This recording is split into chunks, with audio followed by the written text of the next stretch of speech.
Alors, je suis le docteur Lucille Dahan, je vais vous parler de l'utilisation de l'Everx Bulk comme restauration coronoradiculaire en technique directe. Eh bien, quand on est face à une dent dépulpée, on est face à une dent qui a été fragilisée, principalement parce qu'il y a un manque de substance, on a eu une perte de substance coronaire, soit due à une large cavité, plus la cavité d'accès, et aussi parce qu'on a un manque de proprioception au niveau de cette dent.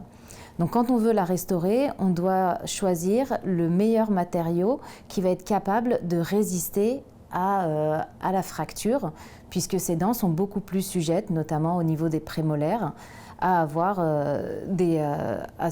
complètement se casser et donc après devoir être extraite. Et bien quand on décide d'aller vers l'Everx, c'est un composite, même si c'est un composite fibré, on va avoir les mêmes étapes que pour un composite classique. Donc une fois qu'on a fini le traitement endodontique, là on a 3 options globalement, en fonction de la perte de substance. S'il nous reste tous les murs, 3 ou 4 parois, on va se servir de l'Everx pour remplir uniquement la chambre pulpaire. Si on a moins de parois et qu'on est face par exemple à une prémolaire ou une incisive, mais qu'il nous reste encore 2 parois maximum, on va faire un ancrage canalaire sans mettre de tenon et on va utiliser là aussi en technique monobloc l'Everx pour tout restaurer.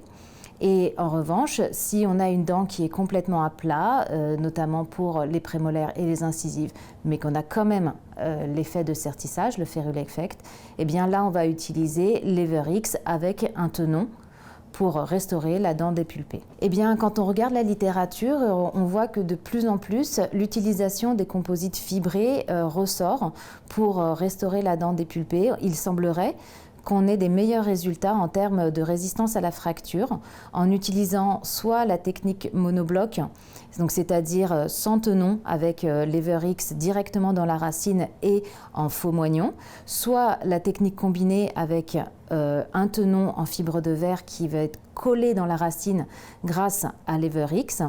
Eh bien, ça donnerait de meilleurs résultats que lorsqu'on utilise la technique classique de tenon fibré avec un composite de restauration ou un composite corps designé pour les faux moignons. Alors, pour ceux qui ont déjà utilisé l'Everx, notamment l'Everx Flow, que ce soit de la teinte Bulk ou la teinte dentine, vous avez vu qu'il est assez difficile à mettre en place puisqu'il a tendance à être un peu collant.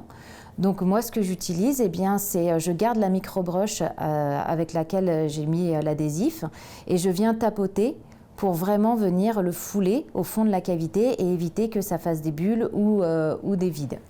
Il faut pas. Alors moi, j'utilise l'Everx Bulk parce que comme ça, je suis sûre de ne pas avoir à contrôler l'épaisseur de mes couches. Je sais que même au fond de mon logement canalaire, si j'ai fait plus de 2 mm, c'est pas grave puisqu'il est fait pour ça. Donc je préfère utiliser ça par rapport à l'Everx dentine. Maintenant, c'est vrai qu'en coronaire, on va avoir un effet un peu gris, mais tout dépend de ce qu'on va utiliser après. Et si on utilise une couronne en zircone, eh bien, il n'y a pas de problème pour masquer cet effet gris. Maintenant, on peut toujours le recouvrir par un composite de restauration dont on va choisir la couleur, histoire d'avoir un faux moignon complètement esthétique. La dernière chose, ce ne sont pas des composites qui sont duals, il faut garder ça à l'esprit. Donc déjà en intraradiculaire, le fait d'utiliser le bulk qui est plus translucide, c'est mieux pour la conduction de la lumière, mais il ne faut pas hésiter à augmenter le temps de photopolymérisation. Et donc pour la première couche, celle qui est plus au fond de la racine, les auteurs de la technique disent de photopolymériser jusqu'à 4 fois plus, c'est-à-dire 80 secondes au lieu de 20 secondes.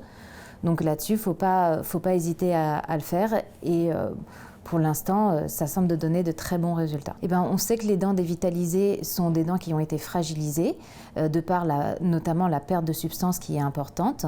Et donc notre but, c'est de sélectionner le meilleur matériau qui va être capable d'améliorer la résistance de la dent dévitalisée à la fracture. Eh bien, le composite Everx Bulk, c'est un composite classique, donc on va avoir les mêmes étapes que pour un composite de restauration, etching, bonding et puis composite. La seule chose, c'est que là, eh bien, on va aller en intraradiculaire, exactement comme on fait une restauration coronoradiculaire classique, sauf que dans certains cas, on ne va pas avoir à mettre de tenon, donc on n'est pas obligé d'aller aussi loin que d'habitude, mais sinon, on allait vraiment tout comme un composite, il n'y a rien qui change.